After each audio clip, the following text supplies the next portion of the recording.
Este día pues vamos a ver la clase de situaciones patológicas que pueden modificar la respuesta farmacológica, ¿verdad? En este caso vamos a hablar sobre la insuficiencia hepática o y también, perdón, la insuficiencia renal y qué afectaciones pueden llegar a tener o qué cambios, tanto farmacodinámicos como farmacocinéticos, de los fármacos en el organismo.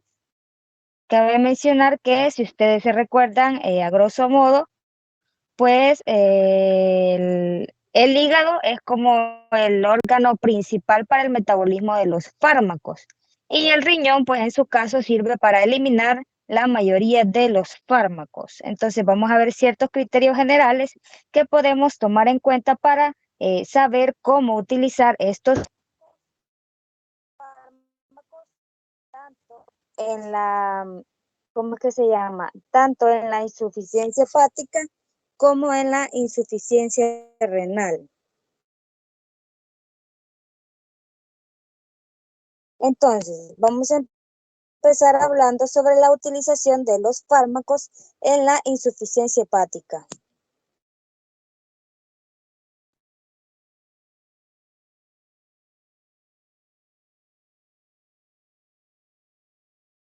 Vaya, en la utilización de los fármacos en la insuficiencia hepática, creo que lo retrasé mucho. No, está bien. Vamos a decir de que las enfermedades hepáticas en general, no solo la insuficiencia hepática, puede afectar la cinética de los medicamentos por medio de tres mecanismos que son diferentes pero no excluyentes. ¿Qué quiere decir?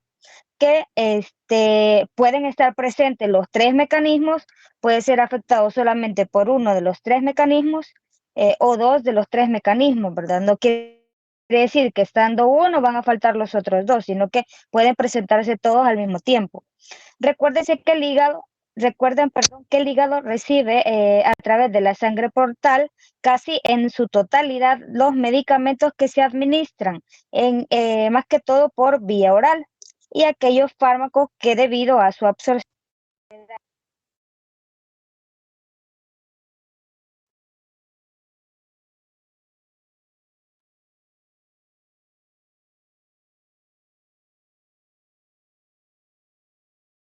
creo que me salí, ¿verdad?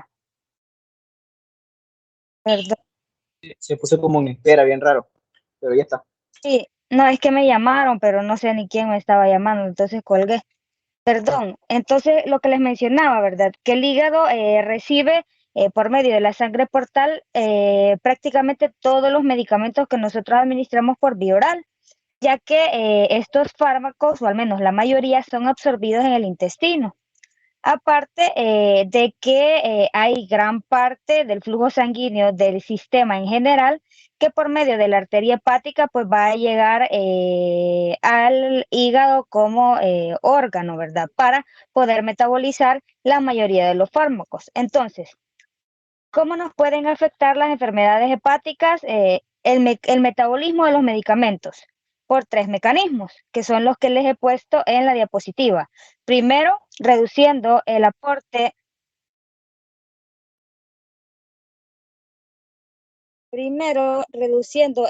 sanguíneo desde la vena porta. Segundo, reduciendo la síntesis de proteínas de transporte en el plasma. Y tercero, la reducción de las enzimas que catalizan las reacciones metabolizadoras de los fármacos. En estas las podemos clasificar como las reacciones de fase 1, que son aquellas que principalmente se dan de forma oxidativa, en las cuales podemos incluir el sistema P450, que, si ustedes se recuerdan, pues la mayoría de fármacos tienen este tipo de metabolismo, ¿verdad? Y están también las reacciones metabolizadoras de fase 2, o conocidas también como conjugación. Entonces, vamos a mencionar de que el hígado va a tener múltiples funciones que pueden llegar a afectar en diferentes grados dependiendo de la enfermedad hepática y qué tan grave es la enfermedad hepática. El la mayoría del metabolismo de los fármacos, ¿verdad?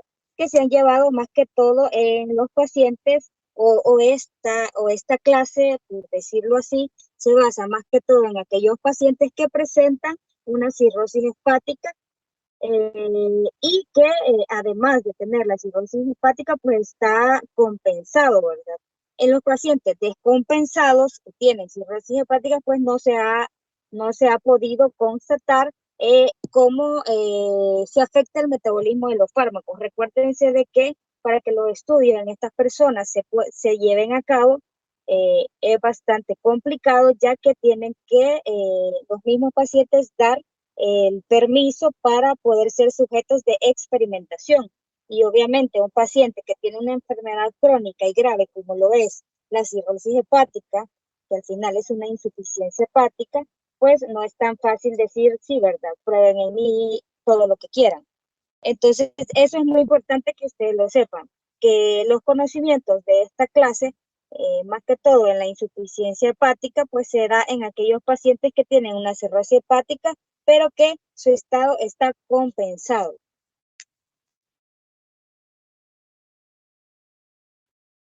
Dentro de las afectaciones que puede llegar a tener el riñón, podemos hablar que para poder valorar funcionalmente el hígado o para tener, por decirlo así, un punto de vista de qué tan afectado puede estar el hígado como órgano y qué tanto nos puede llegar a afectar el metabolismo de los fármacos, prácticamente no hay ninguna prueba específica que diga qué tan fregado está el hígado para poder alterar metabólicamente a los fármacos, ¿verdad? O el tránsito de los fármacos por el hígado.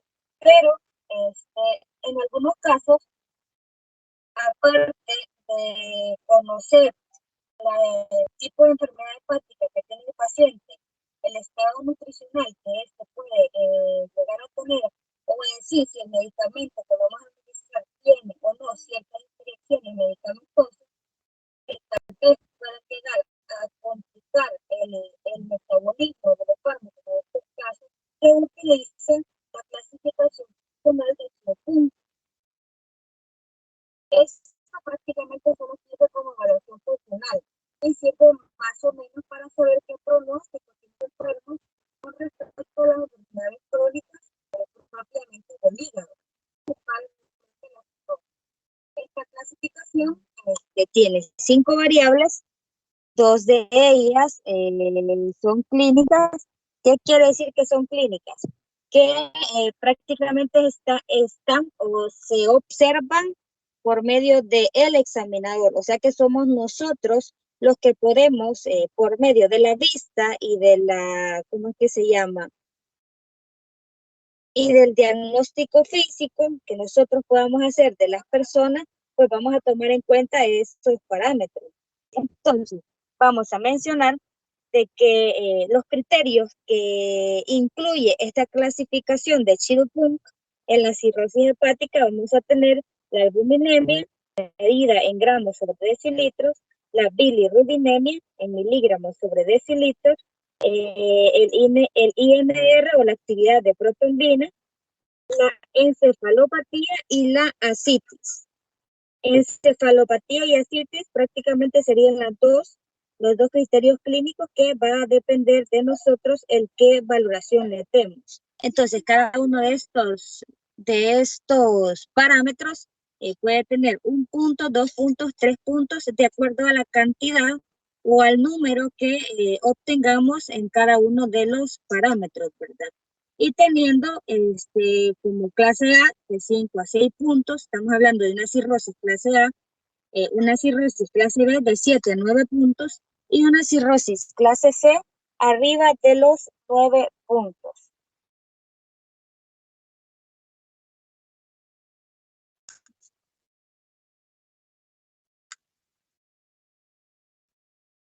Luego, como criterios generales, podemos mencionar que las enfermedades crónicas del hígado que no han llegado al estadio propio de cirrosis o de una fibrosis bastante avanzada, no suele alterar de forma significativa el funcionalismo hepático, ¿Qué quiere decir?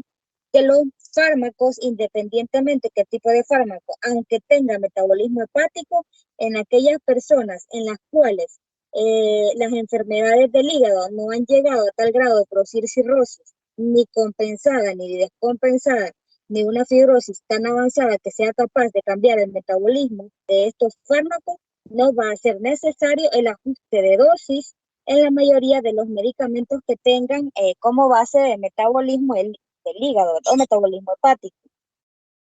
En la cirrosis hepática, recuerden de que normalmente puede llegar a producirse un deterioro funcional, pero esto va paulatinamente. ¿Qué quiere decir?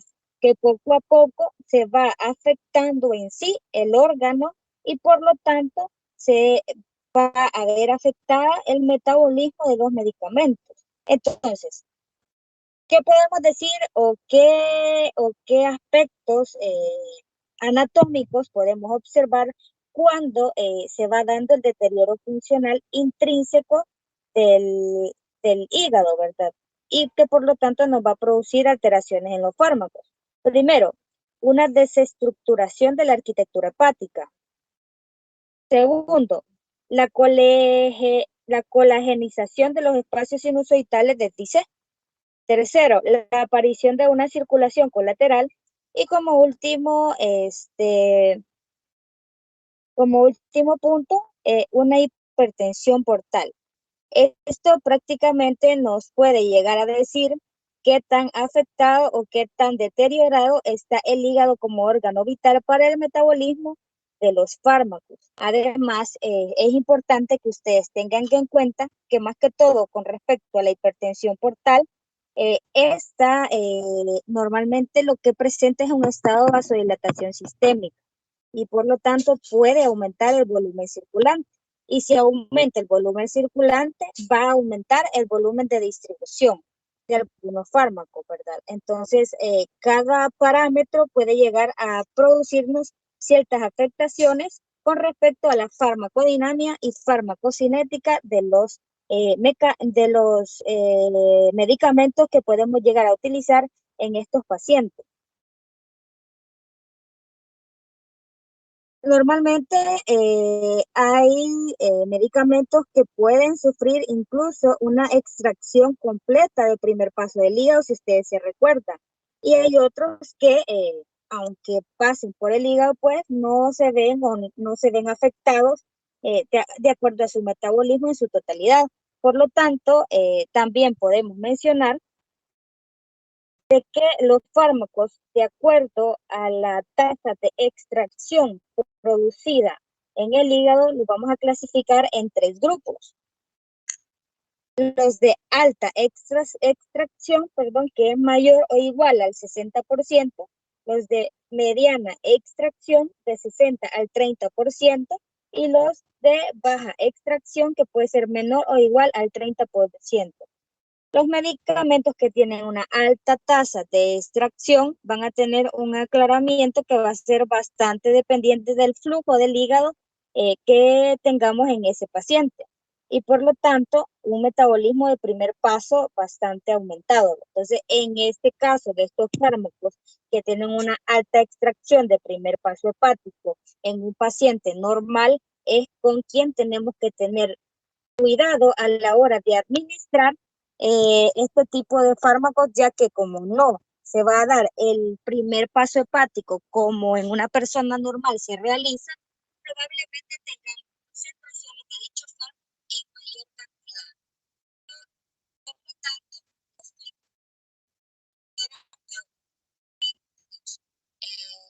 farmacológicos también se van a ver aumentados.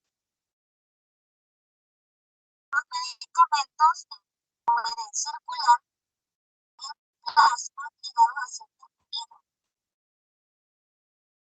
Que todo obviamente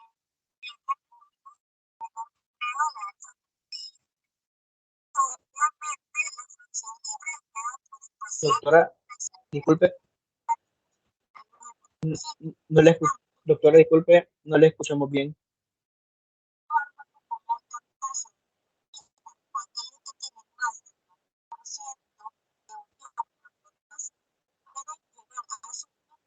Seguramente es problema con el micrófono, ¿no?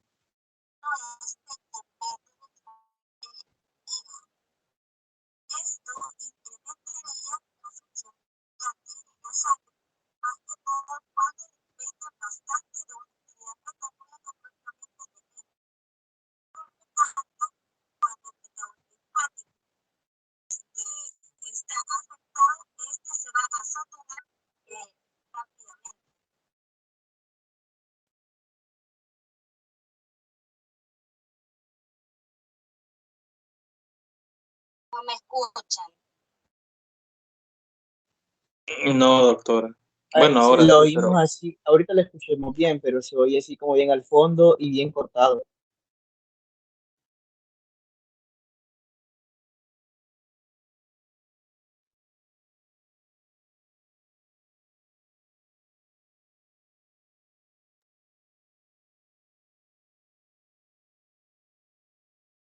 Hola, ¿me escuchan?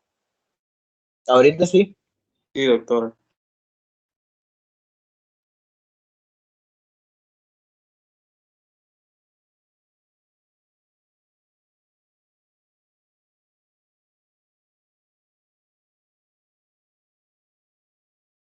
Hola.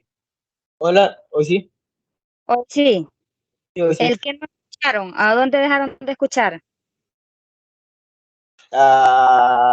Y hace unos, ¿qué? 2 minutos.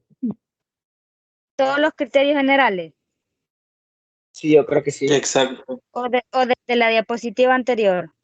No, criterios No, generales. Eso, exacto. Sí, Ujú. vaya, entonces vamos a repetirlo.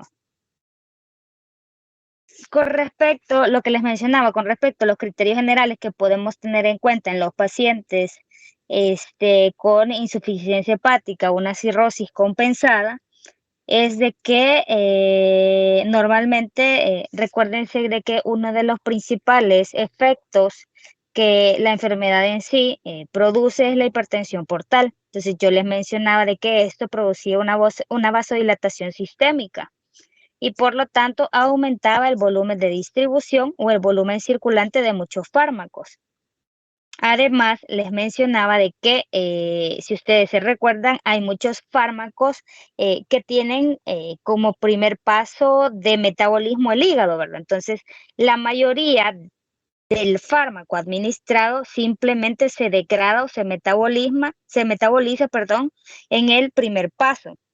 Pero en el caso de que en estos pacientes que tenemos una alteración estructural como que las que les había mencionado en la diapositiva anterior, puede verse afectada la tasa de extracción de estos fármacos y por lo tanto los íbamos a clasificar en 3 categorías según la tasa de extracción, que eran de alta extracción, los que tienen más del 60% de primer paso hepático, de mediana extracción de 60 al 30% y de baja extracción de menos del 30%, ¿verdad?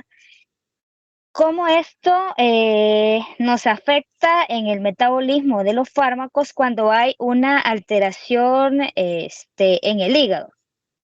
Como les había mencionado, por su primer paso hepático, en el caso de, por ejemplo, los de alta extracción, como tienen un primer paso hepático que prácticamente elimina o metaboliza el 60% del fármaco, en estado normal, en un paciente en el cual tenemos una insuficiencia hepática, este 60% de su metabolismo ya no va a ser igual, sino que se va a disminuir porque el hígado no va a ser capaz de metabolizar como primer paso eh, exactamente el fármaco que en situaciones normales no podemos o se elimina, ¿verdad? En un 60%. ¿Qué quiere decir? Que todo el fármaco se va a acumular y por lo tanto, al acumularse el fármaco, también van a aumentar los efectos este, los efectos terapéuticos o farmacológicos que el fármaco produce en el organismo de los pacientes. Entonces, hay que tener bastante cuidado más que todo con los fármacos que nosotros sabemos que tienen un primer paso hepático bastante grande en situaciones en el que el paciente padezca de una insuficiencia hepática. También les explicaba de que hay medicamentos que son dependientes o en sí están se circulan, perdón, o se unen en grandes cantidades a las proteínas, principalmente a la albúmina y en menor grado a la alfa-glucoproteína. Entonces, en estos casos podemos decir de que estos medicamentos que circulan en el plasma unidos a proteínas, solamente aquellos que tienen cierta fracción libre pasan a la sangre de los sinusoides hepáticos. Cuando hay una situación de hipoproteinemia, estos fármacos que tienen alta unión a proteínas mayor del 90%, van a sufrir un intenso aumento del aclaramiento hepático, que depende del flujo y por lo tanto va a incrementar la fracción libre circulante en la sangre, ya que dependen específicamente de la actividad metabólica del hígado. Entonces, en estos casos, ¿qué va a pasar? El metabolismo hepático se va a saturar, porque como hay demasiada fracción libre del medicamento que no pudo ser unido a proteínas, se va a acumular en el hígado y por lo tanto este metabolismo hepático se va a ver sobrepasado a lo que normalmente funciona el hígado para metabolizar el resto de medicamentos.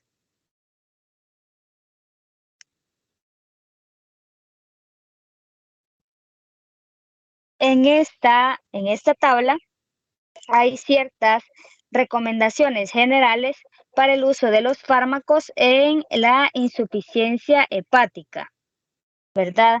Habla sobre la situación clínico-farmacológica que presenta el paciente, las recomendaciones principales y otras recomendaciones, ¿verdad?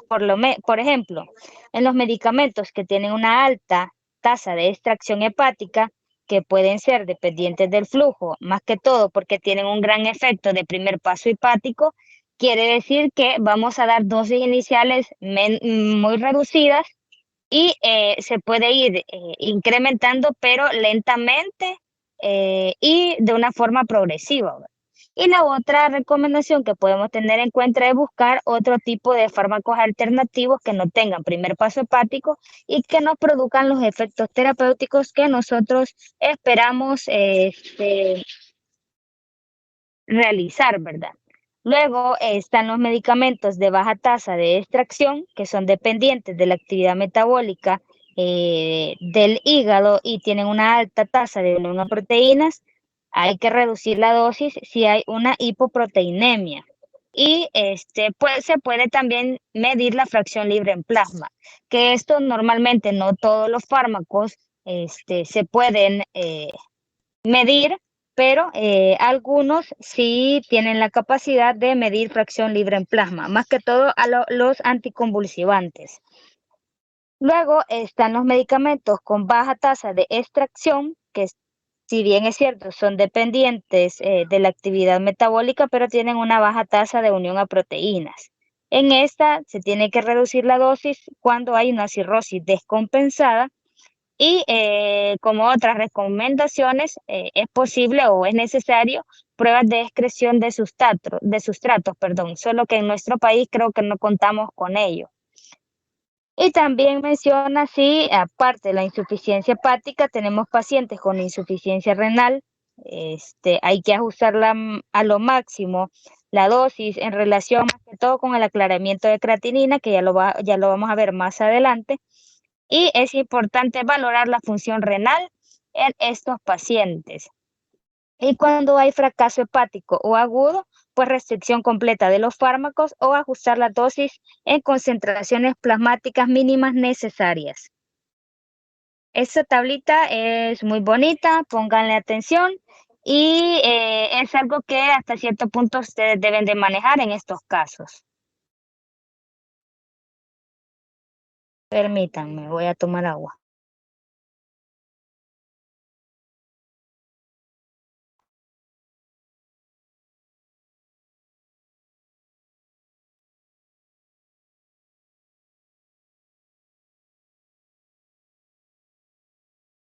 Vaya, como indicaciones específicas, vamos a mencionar de que, como ustedes saben, hay muchos medicamentos que pueden llegar a tener afectación funcional hepática, por lo mismo que hablábamos al principio, que tienen grandes cantidades metabolizadas por el hígado.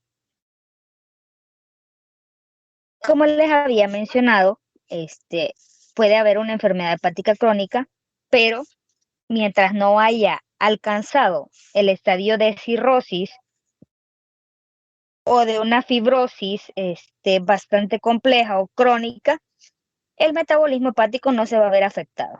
Por lo tanto, es importante que nosotros sepamos que también está la función metabólica hepática o si está conservada o no y en qué etapa de la insuficiencia hepática se encuentra el paciente. Porque dependiendo de esto es que vamos a tener medicamentos en los cuales vamos a tener que seguir ciertas pautas posológicas o ciertas dosis en las cuales vamos a tener que disminuir las dosis tanto iniciales como de mantenimiento o en algunos casos en el que la función metabólica hepática esté conservada, pues vamos a seguir dando las pautas posológicas normales, ¿verdad? O como en cualquier paciente que tiene el metabolismo normal. Entonces, prácticamente hay ciertos fármacos como norma general que estrictamente son necesarios, pero que tienen cierto metabolismo hepático importante. Entonces, en estos casos, vamos a hablar un poco sobre qué afectaciones o qué podemos decir con respecto a ciertas familias que si bien es cierto, son medicamentos que bien difícilmente se pueden dejar de usar, pero que también podemos evitar en su caso el uso en aquellos pacientes que tengan el metabolismo hepático alterado, ¿verdad? Y una de las cosas que sí quiero que tengan bastante en cuenta es que en los pacientes con insuficiencia hepática debemos de evitar a toda costa la polifarmacia. ¿Qué quiere decir? Administrar medicamentos en conjunto a lo loco solo porque sí. Entonces solamente tenemos que administrar los necesarios. Entonces, en este caso les voy a mencionar ciertas familias en las cuales se puede ver, digamos, como afectada el metabolismo hepático. Entonces, como primer familia vamos a hablar sobre los analgésicos no opiáceos o los antiinflamatorios no esteroideos. En este grupo vamos a mencionar que el paracetamol es uno de ellos, porque entonces este medicamento es el analgésico de primera elección en pacientes en los cuales tenemos una hepatopatía bastante avanzada, ya que el paracetamol, si bien es cierto, puede llegar a ser tóxico, pero es dependiente de la dosis que nosotros administremos. Por lo tanto, es importante manejar dosis pequeñas debido al margen de seguridad amplio que tiene este medicamento, ¿verdad? Y sabemos que en sí no tiene efectos adversos gastrointestinales que puedan llegar a afectar hasta cierto punto el metabolismo hepático. Otra de las cosas importantes es que nunca debemos de sobrepasar su dosis máxima, que es de 4 gramos al día, y nunca se debe de prolongar por más de 15 días el uso de paracetamol. De 2 a 3 gramos al día, sí lo vamos a administrar hasta los 15 días. Luego, otro de los medicamentos que es bastante común de este grupo es el ácido acetilsalicílico o la famosa aspirina. Esta la podemos utilizar en dosis baja en los pacientes que tengan alguna alteración hepática, ya que si ustedes se recuerdan, normalmente este medicamento se utiliza como un antiagregante plaquetario, pero tenemos que tener bastante en cuenta si no hay ningún tipo de hemorragia digestiva, porque al utilizar este medicamento podemos empeorar este tipo de hemorragia. Luego, podemos mencionar de que estos fármacos o los AINE, por decir así, los antiinflamatorios no esteroideos, no selectivos, no debemos de utilizarlos en la cirrosis hepática, más que todo cuando tengamos una clasificación de Child-Pugh clase A. Si recuerdan, creo que es de 5 puntos. Entonces hay que tener bastante cuidado, ya que en esta etapa, con una cirrosis hepática, en una fase compensada o descompensada, el uso de estos fármacos puede llegar a producirnos un riesgo alto de causar hemorragias digestivas. Por lo tanto, pues no utilizarlos si no es necesario. Luego, nos vamos a pasar a la otra familia. Vamos a hablar sobre los opiáceos y los opioides. Normalmente estos fármacos en la insuficiencia hepática debemos de tratar de evitar el uso de estos medicamentos. Más que todo, si lo podemos llegar a utilizar cuando hemos agotado todas las demás familias analgésicas para poder utilizar estos fármacos, ya que debido a su metabolismo hepático y dependiente del flujo, la biodisponibilidad puede ser bastante variable y nos puede llegar a producir efectos secundarios bastante graves e incluso nos puede llegar a desencadenar una encefalopatía hepática. Entre los fármacos que podemos mencionar dentro de los opiáceos o opioides tenemos a la morfina, que si ustedes se recuerdan es el opiáceo por excelencia o el que prácticamente más se conoce de esta familia. Tiene un metabolismo hepático extenso, por lo tanto su uso debe de ser completamente restringido en la cirrosis hepática, o en si un dado caso se necesita, debe de reducirse a la mitad y ampliarse los intervalos de administración de este fármaco, de no tener otro fármaco que podamos usar. Otro de los fármacos bastante conocidos de esta familia es el tramadol. Recuérdense que es un potente analgésico, es algo escaso porque no todas las personas pueden primero pagarlo porque es un poquito caro y segundo, no todas las personas lo toleran.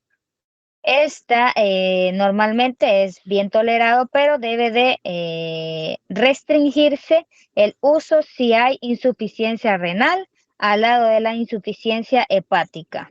Y entre otros que podemos mencionar está la metadona, el fentanilo, entre otros. Luego, al hablar sobre los anticonvulsivantes, podemos mencionar a la carbamazepina y el valproato. Estos están o estarán completamente contraindicados en la cirrosis hepática, ya que por sí los fármacos tienen un elevado riesgo de hepatotoxicidad. Por lo tanto, si este paciente ya tiene una insuficiencia hepática por alteraciones estructurales del hígado y nosotros le administramos fármacos que lo van a fregar más de lo que ya está por su hepatotoxicidad, pues vamos a empeorar el estadio o el estado en el que el paciente se encuentra en ese momento. Entre los mismos anticonvulsivantes, pues podemos mencionar a las benzodiazepinas. También deben de manejarse con bastante precaución, ya que el uso de estos fármacos pueden desencadenarnos ciertas encefalopatías hepáticas. La única forma en la cual podemos administrarlos es reduciendo su dosis a la mitad, pero tratar de evitarlo si no es necesario. Luego, pasamos como al grupo más importante, o tal vez no más importante, pero sí uno de los más conocidos, ¿verdad? Los cuales son los antibióticos. Los fármacos que, como en cualquier paciente actualmente ya está descontinuado y se desaconseja su uso, son son las tetraciclinas y el cloranfenicol, ¿verdad? Y en los pacientes que tienen una insuficiencia hepática, pues completamente contraindicados. Con respecto a los aminoglucósidos, en este caso de que un paciente presente una insuficiencia renal, una insuficiencia hepática, perdón, se puede usar sin necesidad del ajuste de dosis, pero cuando hay una insuficiencia renal hay que tener cuidado con la administración de estos medicamentos, ya que si ustedes se recuerdan, los aminoglucósidos son nefrotóxicos. Entonces aquí más que todo el uso de los aminoglucósidos se puede ver contrarrestado en la insuficiencia renal. Luego, podemos hablar de las cefalosporinas, no requieren ajuste de dosis, son bastante seguros y bastante bien tolerados en la insuficiencia hepática. Otro de los antibióticos que utilizamos bastante en nuestro medio es la amoxicilina. Esta normalmente se administra ampliamente en la mayoría de infecciones, tiene cierto riesgo de hepatotoxicidad, más que todo cuando viene en combinación con el ácido clavulánico o el clavulanato, ¿verdad? Cualquiera de las dos combinaciones. En los pacientes cirróticos o con insuficiencia hepática, pues hay que tratar de disminuir el uso de esta combinación, amoxicilina con ácido clavulánico o amoxicilina con clavulanato. Solo la amoxicilina en sí pues se puede llegar a utilizar, pero siempre en las dosis mínimas. Otro de los combinaciones, por decirlo así, que se pueden utilizar en dosis habituales, indiscutiblemente como esté la insuficiencia hepática o la función hepática, es la piperacilina o tazobactam. Ustedes van a escuchar en el hospital que a esta combinación se le llama pipetazo, ¿verdad? Es una de las combinaciones más fuertes, se utilizan en infecciones bastante complicadas y por lo tanto no se administran a lo loco, sino que más que todo cuando otro tipo de antibióticos ya no hacen efecto en este tipo de infecciones. Luego, otra de las familias que podemos mencionar son las quinolonas y las fluoroquinolonas. Estas normalmente se pueden emplear en dosis habituales, a excepción cuando el paciente ya tiene una cirrosis descompensada o una clase C de la evaluación de Chill-Pump. En este caso, debe de aumentarse el intervalo entre las dosis. Con respecto a los macrólidos, recuérdense que son fármacos o antibióticos de amplio espectro que tienen un metabolismo hepático, pero tienen un amplio margen terapéutico y por lo tanto estos pueden llegar a ser utilizados en dosis habituales, a excepción de la eritromicina, ya que la dosis en este específico fármaco, como lo es la eritromicina, debe de reducirse hasta un 60% de la dosis en aquellos pacientes que tienen una clasificación de Chill-Pump entre B o C. Luego,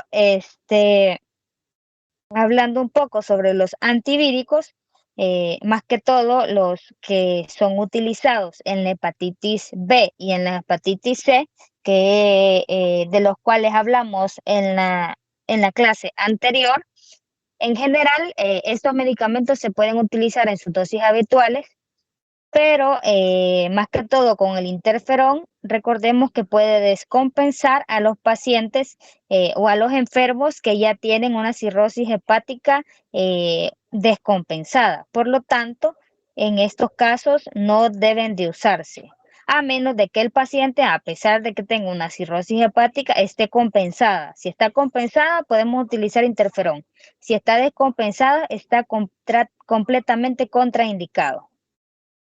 Luego, otro de los fármacos de los cuales mencionamos en el tratamiento de estas enfermedades es la ribavirina.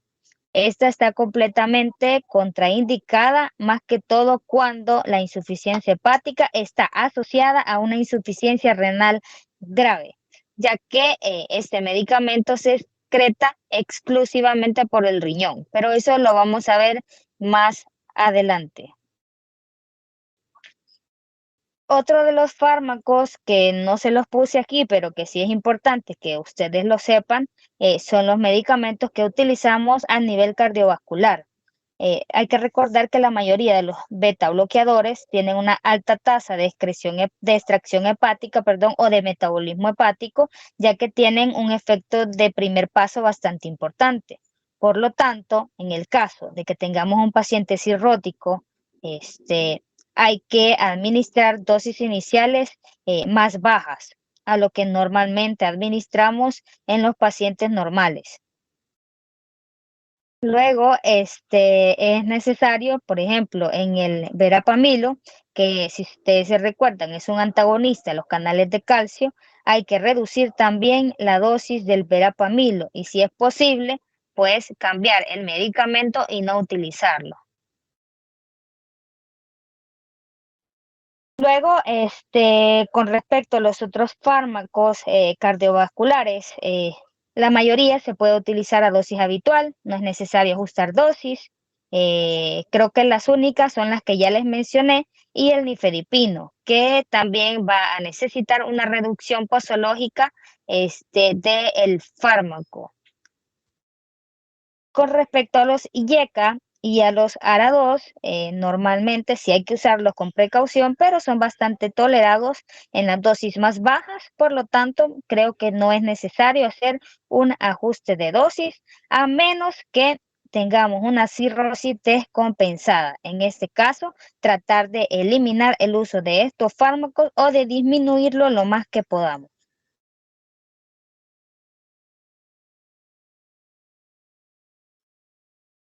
Esto como generalidades con respecto a la utilización de los fármacos en la insuficiencia hepática. Ahora vamos a empezar a hablar sobre la utilización de los fármacos en la insuficiencia renal. Permítanme, voy a tomar.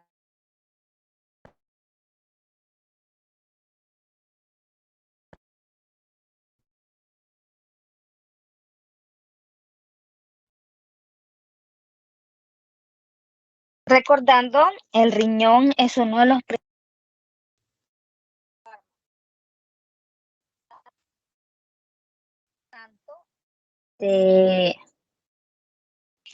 puede verse alterada la funcionalidad, más que todo en la eliminación de algunos medicamentos, tanto como los metabolitos producidos por su metabolismo, como la eliminación propia del fármaco cuando se elimina por medio del riñón. Esta alteración puede ocasionar ciertos incrementos bastante considerables, más que todo de la duración del efecto del fármaco que en su momento se ha administrado, ya que si no lo eliminamos, el medicamento sigue en el organismo y por lo tanto los efectos terapéuticos que éste presenta o los efectos farmacológicos pues van a continuar. Y por lo tanto, si se sigue administrando o si no se realiza un ajuste de dosis en estos fármacos, puede desencadenar la aparición de ciertos efectos adversos. Recuérdense de que la pérdida o la función renal, por decirlo así, incluye tres procesos involucrados en la eliminación de los fármacos, ¿verdad? Entre los cuales podemos mencionar la filtración glomerular, la secreción tubular y la reabsorción tubular. La excreción renal en sí es la suma de estas de estos tres procesos, entre los cuales podemos mencionar la tasa de filtración glomerular y la secreción menos la tasa de reabsorción. Entonces, prácticamente vamos a decir que para poder entender o observar la función renal, va a ser necesario estudiar esos tres procesos: la filtración glomerular, la secreción tubular y la reabsorción tubular.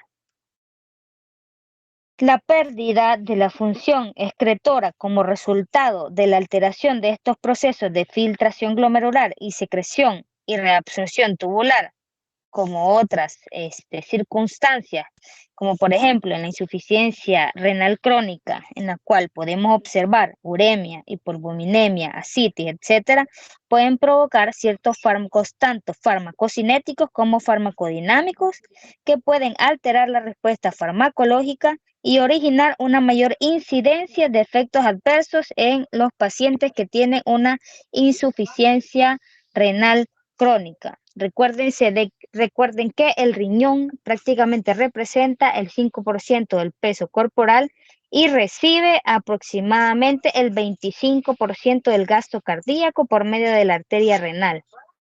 Este flujo, normalmente, que se resta al resto del flujo de la sangre del organismo, y por lo tanto puede haber incluso en la filtración glomerular, puede haber una difusión pasiva de agua, de ciertos iones y otras moléculas que pueden ser reducidas a través de la membrana glomerocapilar en la cápsula, ¿verdad? Y todas estas alteraciones pueden llegar a producirnos una afectación, más que todo en la eliminación de los diferentes fármacos administrados en este caso de insuficiencia renal. Normalmente se han propuesto diferentes fórmulas para saber o para conocer o estimar la depuración de creatinina, porque es por medio de la depuración de creatinina por la cual nosotros podemos observar o saber más o menos cómo está la función renal de las personas. Entonces yo les puse en esta diapositiva una tablita en la cual está la estimación de la depuración de creatinina y del peso ideal, y ciertas fórmulas que se utilizan para conocer la depuración de creatinina. En nuestro medio, la más utilizada o la que más ponemos en práctica para saber qué tan bien está funcionando el riñón es la fórmula de Crocroft y Gault, que esa es bien complicada, pero hoy en día hay aplicaciones que incluso ustedes prácticamente solo meten los datos y la misma aplicación se los calcula, ¿verdad? Pero sí es importante que sepan cómo funciona. Y ahí está, ¿verdad? La estimación de la depuración de creatinina. Por ejemplo, en los hombres podemos ver un aclaramiento de creatinina o CL-creat, eso significa aclaramiento de creatinina, y ahí está la fórmula. En las mujeres, en los hombres, perdón, a 140 le restamos la edad del paciente, luego lo multiplicamos por el peso ideal entre 72 como superficie corporal por la cantidad de creatinina en sangre puesta en miligramos sobre decilitro. Entonces, ahí prácticamente nos va a dar cuánto es la depuración de creatinina que está teniendo ese paciente. Y con esa depuración es que nosotros podemos prácticamente clasificar los diferentes estadios de la insuficiencia renal crónica. Y así sucesivamente. En las mujeres es igual que en el hombre, a diferencia de que no se divide entre 72, sino que entre 85. Entonces son números estándares que ya están determinados en la fórmula de esa manera. Luego, podemos mencionar de que en estos pacientes que tienen una insuficiencia renal, pueden haber ciertos cambios farmacocinéticos en la insuficiencia renal, ¿verdad? Debido al enlentecimiento de la eliminación renal. Recuérdese de que la eliminación es uno de los factores más importantes que pueden llegar a producirnos alteraciones, más que todo en la farmacocinética de los pacientes con insuficiencia renal. Pero no solamente se puede ver afectada la eliminación renal, sino que podemos ver o observar otro tipo de alteraciones en algunos cambios farmacocinéticos que puedan darse en general, ¿verdad? Entonces, vamos a empezar hablando sobre la absorción. Recuérdense de que puede llegar a afectarnos tanto la absorción, distribución, metabolismo y eliminación, ¿verdad? Que si bien es cierto, la excreción o eliminación es la más relevante, pero vamos a hablar un poco acerca de las otras alteraciones que produce en los demás, en las demás etapas farmacocinéticas de los fármacos. Con respecto a la absorción, podemos mencionar de que son bastantes los factores que nos pueden ocasionar ciertas modificaciones en la absorción, más que todo a nivel de tubo digestivo, en los pacientes que tienen una insuficiencia renal. Los cambios en la absorción, si bien es cierto, no se conocen en, en específico o que sean muy relevantes comparados con la excreción, pero se entiende o se conoce que produce un enlentecimiento de la velocidad del tránsito gastrointestinal y por lo tanto, debido a que en los pacientes con insuficiencia renal crónica hay un enlentecimiento del tránsito gastrointestinal, puede retardar el paso o la absorción del fármaco al organismo, más que todo cuando son fármacos poco solubles, ya que en estos casos, debido a que el tránsito gastrointestinal es lento, se absorbe en mayor cantidad porque pasa más tiempo en el intestino y por lo tanto la biodisponibilidad va a ser un poquito más alta debido a la lentitud con la que se transporta en ese momento. Recuérdense de que mientras más tiempo el fármaco pase en contacto con la mucosa intestinal, más se va a absorber y por lo tanto puede llegar a incrementar la biodisponibilidad de los fármacos, ¿verdad? Otra de las alteraciones que podemos observar en los pacientes con insuficiencia renal es que normalmente en la saliva eh, se aumentan las cifras de urea, ¿verdad? Entonces, cuando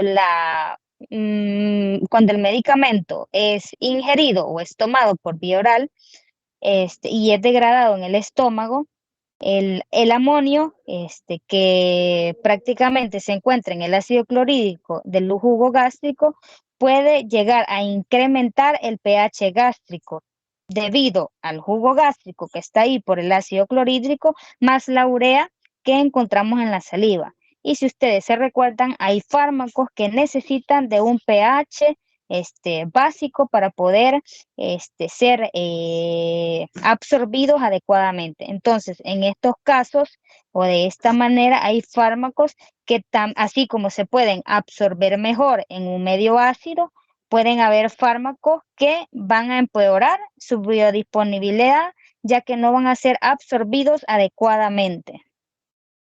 Otra de las cosas que normalmente pueden afectar con respecto a la absorción en estos pacientes es que normalmente, más que todo cuando la insuficiencia renal está bastante alta, o sea, están prácticamente entre los estadios 4 y 5, estos pacientes tienden a presentar bastante frecuente, por decirlo así, vómitos, náuseas, diarrea. Por lo tanto, le damos una pastilla a un paciente renal y la vomita en el momento, pues no se va a absorber adecuadamente. Luego, al hablar sobre la distribución, podemos mencionar, permítame.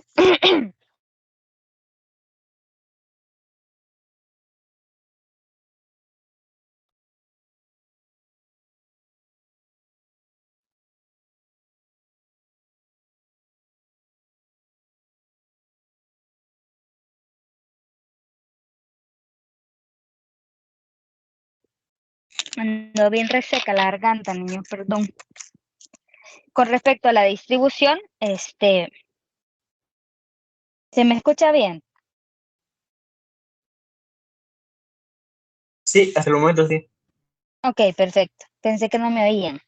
Vaya, con respecto a la distribución, podemos mencionar de que recuérdense que una vez que el fármaco ha sido absorbido, pasa a los diferentes compartimentos hasta alcanzar el estado de equilibrio que se necesita para el proceso de distribución, ¿verdad?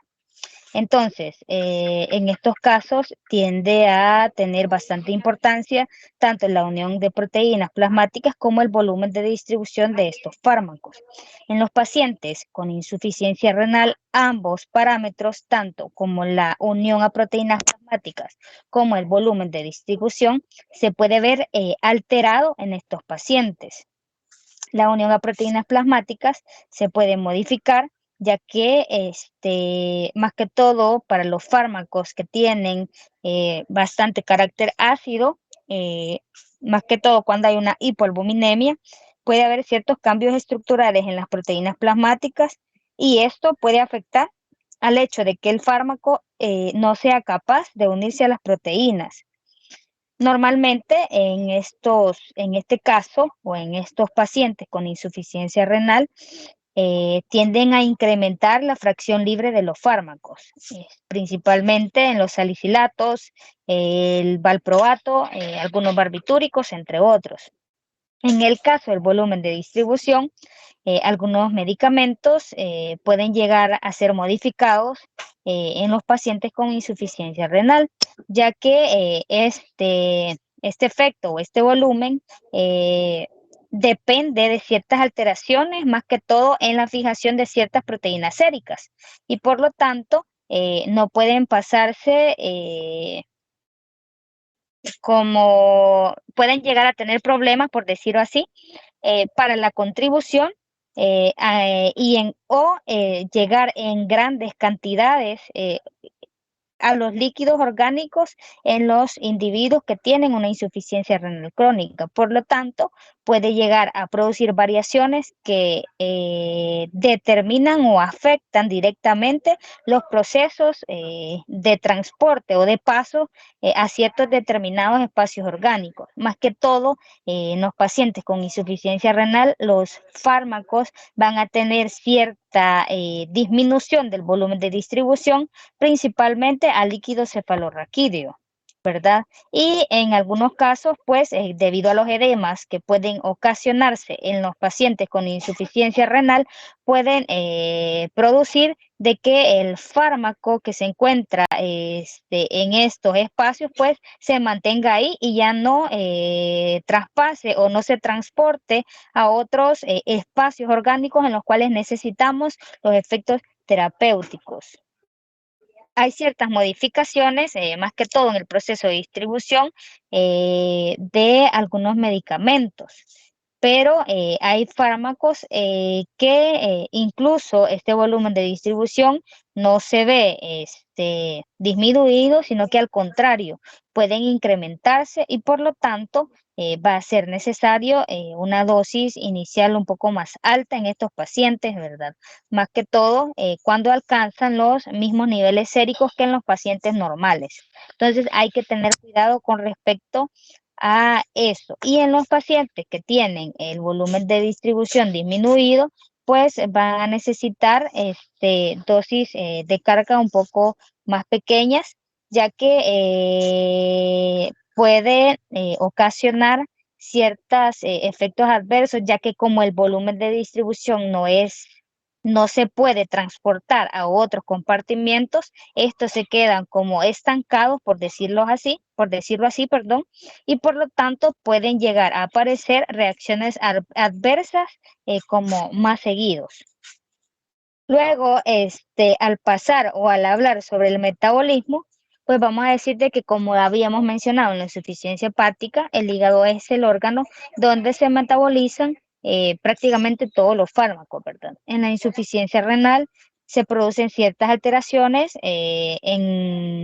más que todo en distintos procesos metabólicos que pueden llegar a ocasionar una disminución o un incremento de la velocidad de eliminación de algunas sustancias, ¿verdad? Pero no siempre esta actividad farmacológica se va a ver afectada en estos pacientes.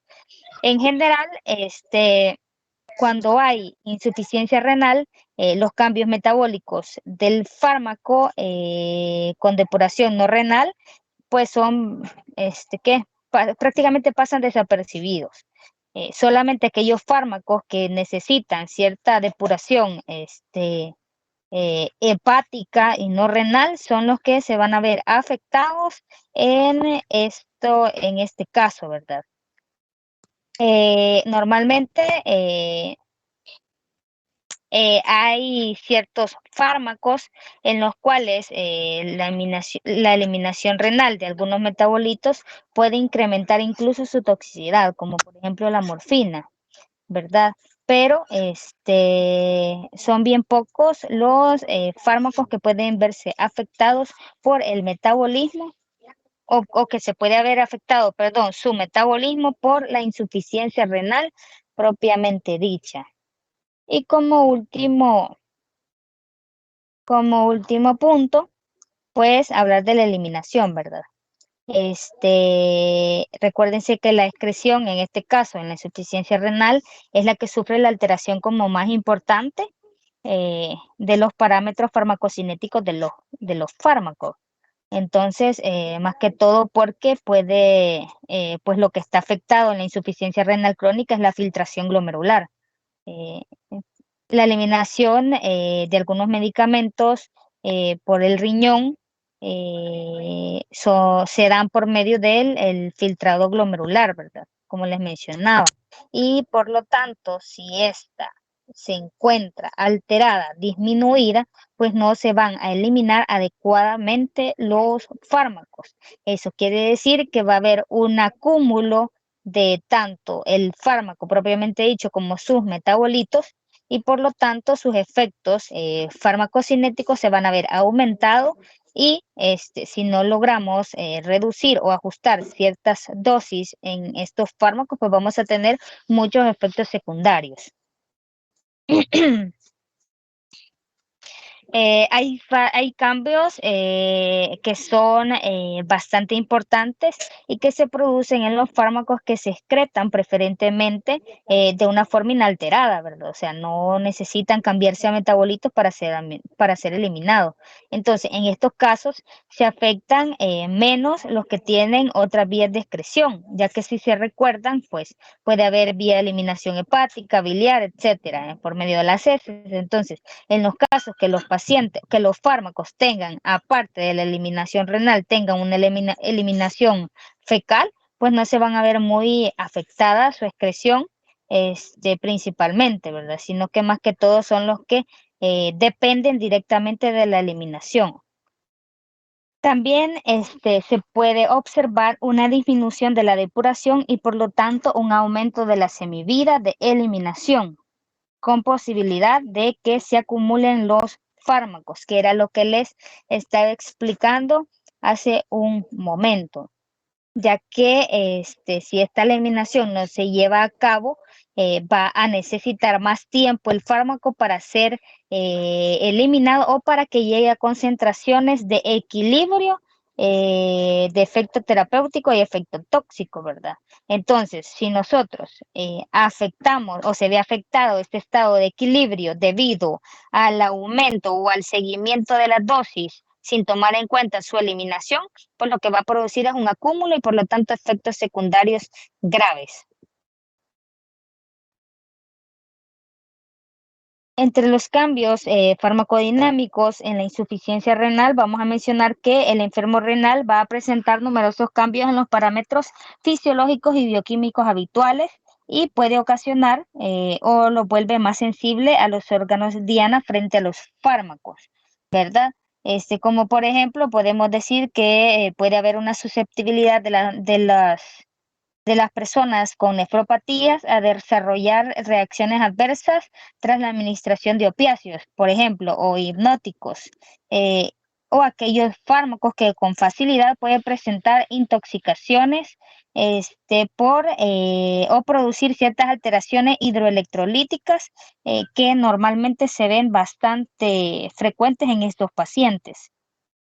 Algunos ejemplos de la repercusión de la uremia también en los mecanismos de homeostasis es el efecto de los fármacos que tienen acción a nivel del sistema nervioso central, como por ejemplo los opiáceos, barbitúricos, benzodiazepinas, el alcohol o ciertos neurolépticos, que también va a estar aumentado en estos pacientes con insuficiencia renal.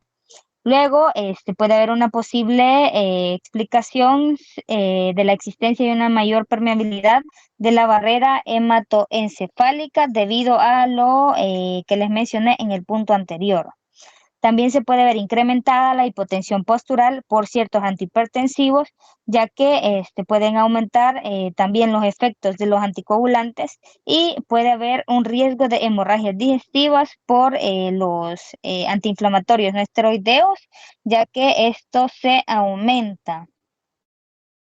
Luego, la insuficiencia renal puede cursar con hiperpotasemia y por lo tanto puede incrementarse tanto la hiperpotasemia, ya sea que utilicemos los inhibidores de la enzima convertidora de angiotensina o los IECA o incluso los ahorradores de potasio. Quiere decir que en los pacientes con insuficiencia renal que por sí pueden llegar a padecer una hiperpotasemia, al administrar estos fármacos podemos incrementar la hiperpotasemia o la facilidad con que aparezca la hiperpotasemia.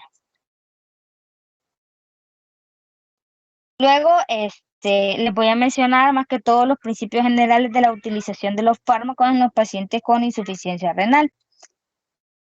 Recuerden de que en estos pacientes se presenta una respuesta alterada a los fármacos, ¿verdad? Que en algunos casos es necesario elegir otras alternativas o buscar fármacos que no tengan eliminación renal. O en algunos casos, pues ajustar la dosis de administración que puedan impedir la aparición de efectos adversos. Siempre tenemos que utilizar fármacos seguros, más que todo por la insuficiencia renal, y que sean eficaces y que no nos vayan a empeorar la función renal. Recuérdense que lo que queremos es no hacer daño o no empeorar la situación general del paciente, ¿verdad? Entonces, por estos motivos, es adecuado enfocar más que todo la decisión de administrar ciertos fármacos a los enfermos renales haciéndose las siguientes preguntas, y por eso se las he puesto ahí. ¿Qué función renal tiene el paciente? Eso lo vamos a calcular por medio de la dosis, sabiendo el aclaramiento de creatinina. Segundo, si de verdad necesita el tratamiento farmacológico. Si el paciente no se va a morir si no le administramos ese medicamento, pues no es necesario administrárselo si sabemos que podemos llegar a producir algún riesgo. Tercero, es posible seleccionar algún medicamento útil que no ocasione problemas de acumulación. ¿Cómo podemos saber esto? Si el fármaco que estamos utilizando tiene otras vías de eliminación, lo podemos utilizar porque vamos a disminuir el problema de acumulación. Si el fármaco tiene eliminación renal exclusivamente, pues hay que tratar de no utilizarlo. ¿Se requiere realmente ajustar la dosificación? Esto va a depender del estadio en el que se encuentre el paciente con respecto a su insuficiencia renal. Normalmente, aquellos pacientes que tienen aclaramiento de creatinina abajo de 30 miligramos sobre decilitros, es necesario realmente ajustar la dosificación de los fármacos administrados, más que todo cuando su eliminación es renal. ¿Qué tipo de ajuste es el más adecuado? Pues ustedes lo van a determinar de acuerdo a las necesidades del paciente y al fármaco que estén pensando utilizar. Y si se dispone de alguna prueba que permita monitorizar la eficacia y o la toxicidad del tratamiento. Recuerden que siempre es importante el riesgo-beneficio. Si el fármaco que vamos a utilizar tiene más riesgo que beneficio en los pacientes con insuficiencia renal, no lo utilicemos.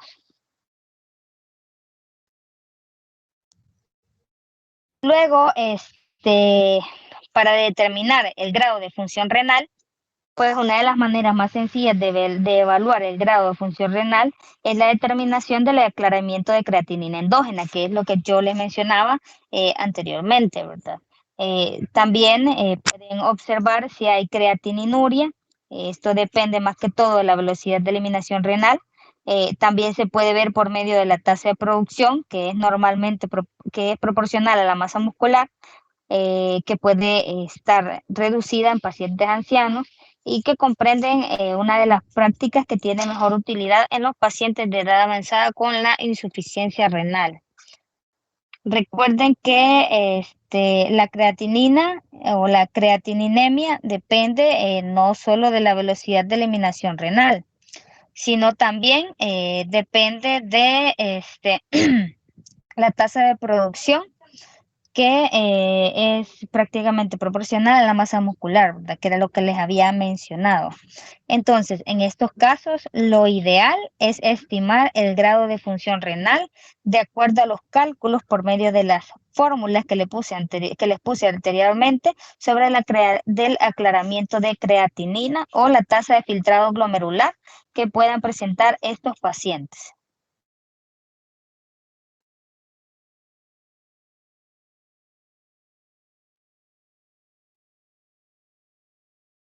La selección del medicamento y el ajuste de la dosificación. Es necesario revisar las actuaciones farmacológicas, es lo que les mencionaba, el binomio eficacia-toxicidad o riesgo-beneficio.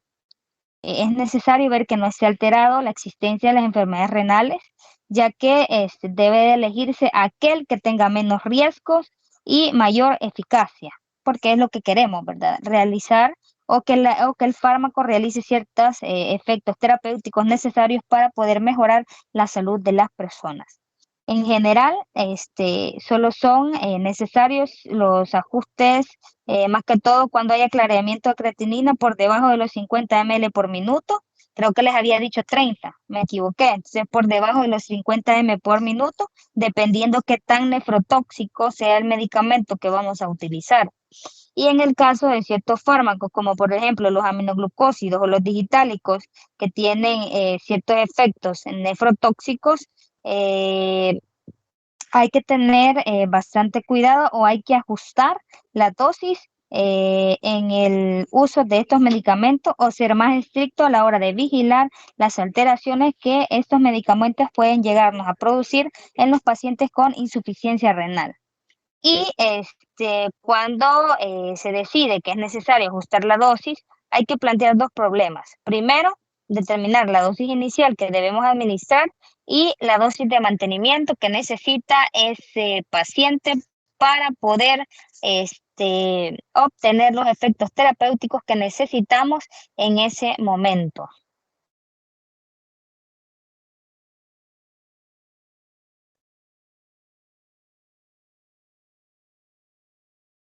Luego, vamos a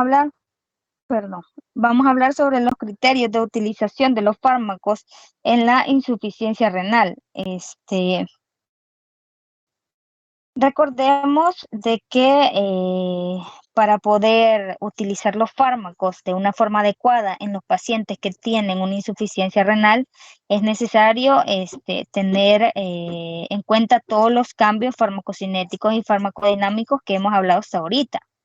Y más que todo, tenemos que tener bastante en cuenta el riesgo de acumulación del fármaco que puede llegar a tener este tipo de pacientes, ¿verdad? Y por lo tanto, es necesario tener bastante cuidado más que todo con el intervalo terapéutico de los fármacos y seleccionar aquellos en los cuales sea favorable el binomio riesgo-beneficio.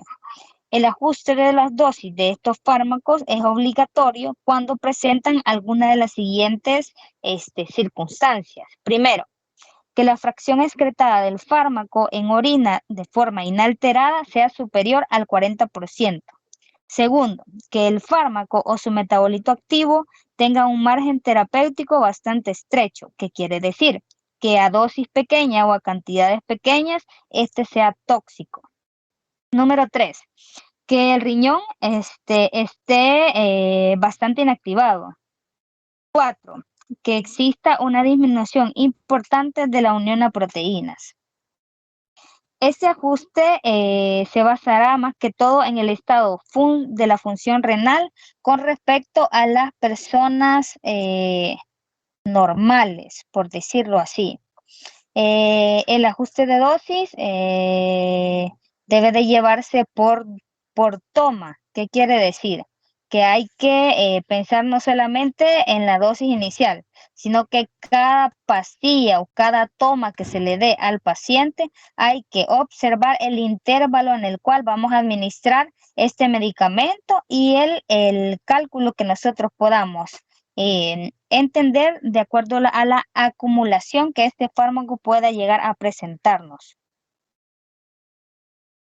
Aquí tenemos algunas fórmulas que permiten el cálculo de la dosis y el intervalo de administración de los fármacos en los casos que tengamos insuficiencia renal, ¿verdad? Esto prácticamente es para conocimiento general, no es para que se lo aprendan porque no se lo van a aprender, entonces traten de nada más entenderlo, ¿verdad?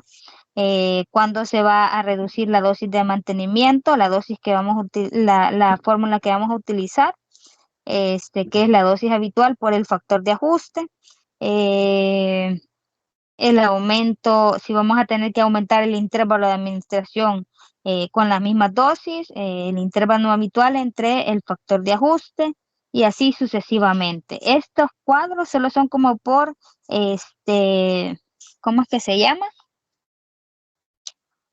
Por conocimientos generales más que todo. Y ahí les menciona en la tablita azul los ajustes de dosis en la insuficiencia renal de acuerdo al porcentaje de la dosis, de acuerdo al aclaramiento de creatinina, ¿verdad? Y ahí les menciona cuáles son las fracciones de las dosis excretadas de forma inalterada, que son lo que van a utilizar en la fórmula para poder calcular las dosis o los intervalos a administrar en los pacientes con insuficiencia renal. Luego, hablando un poco sobre los fármacos y la diálisis. Recuerden de que la mayoría de pacientes termina siendo dializado. Cuando un paciente con insuficiencia renal es necesario o precisa someterse a un programa de diálisis, prácticamente, o la diálisis prácticamente elimina completamente todas las sustancias tóxicas endógenas e incluidos los fármacos que el paciente está acumulando en su organismo, ¿verdad? Por lo tanto, puede eliminar con rapidez el fármaco que ha sido administrado durante la diálisis.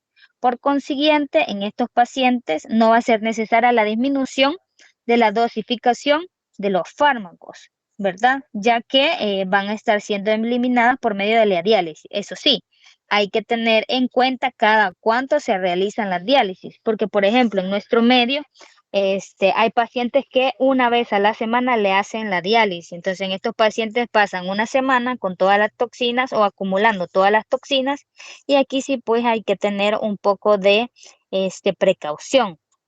En aquellos pacientes que prácticamente se dializan 3 veces al día, todos los días, puede ser incluso necesario administrar una dosis suplementaria para lograr los efectos terapéuticos que necesitamos de algún tipo de fármaco. Otra de las cosas que es importante es conocer si el fármaco es dializable o no, para saber si por medio de la diálisis peritoneal o la hemodiálisis va a eliminar el caso de que pueda producir una intoxicación.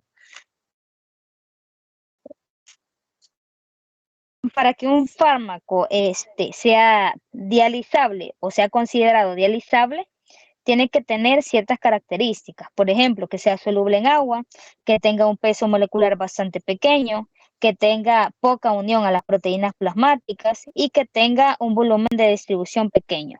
Si estos fármacos cumplen con todos estos criterios, pues va a ser fácil de que pueda ser eliminado por medio de la diálisis.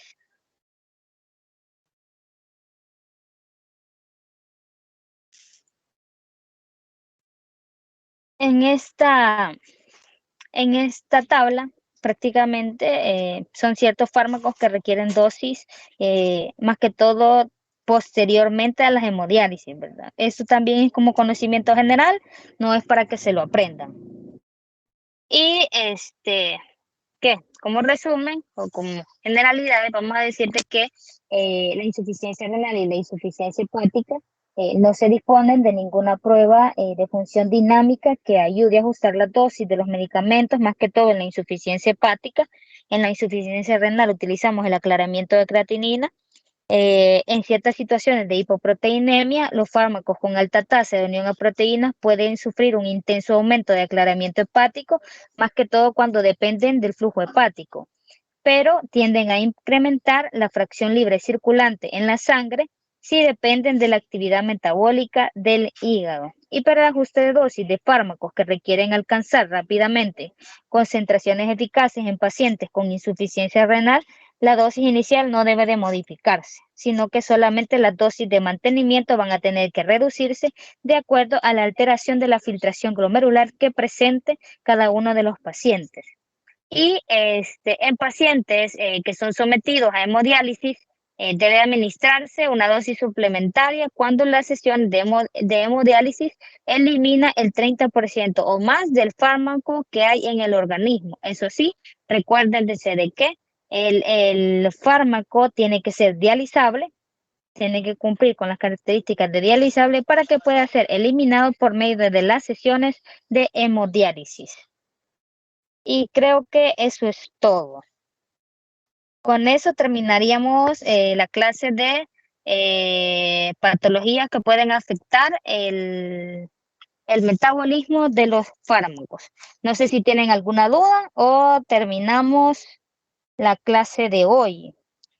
Solamente tendríamos una clase pendiente. Esa clase la daría mañana. Mañana, porque ya es tardecita y la verdad hoy sí me duele la garganta.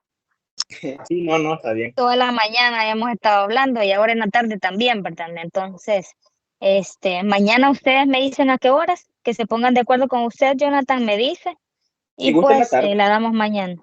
Sí, porque en la mañana no puedo, creo que le comenté, ¿verdad? Que tengo una reunión, entonces en la mañana no puedo, tendría que ver en la tarde. Ok. Para ¿Ok? término de examen, esta clase ya por audio. La clase de diapositivas. Ok. Ujú. Pues. No sé si Va, alguien tiene una pregunta. Creo que no. todo el mundo está dormido de seguro. Todos están dormidos. No, por aquí estamos. Está bueno, pues así quedamos entonces. Cuídense y que tengan feliz noche. Gracias, doctora. Igual feliz noche. Gracias, doctora. Vemos. Gracias, doctora. Gracias, doctora.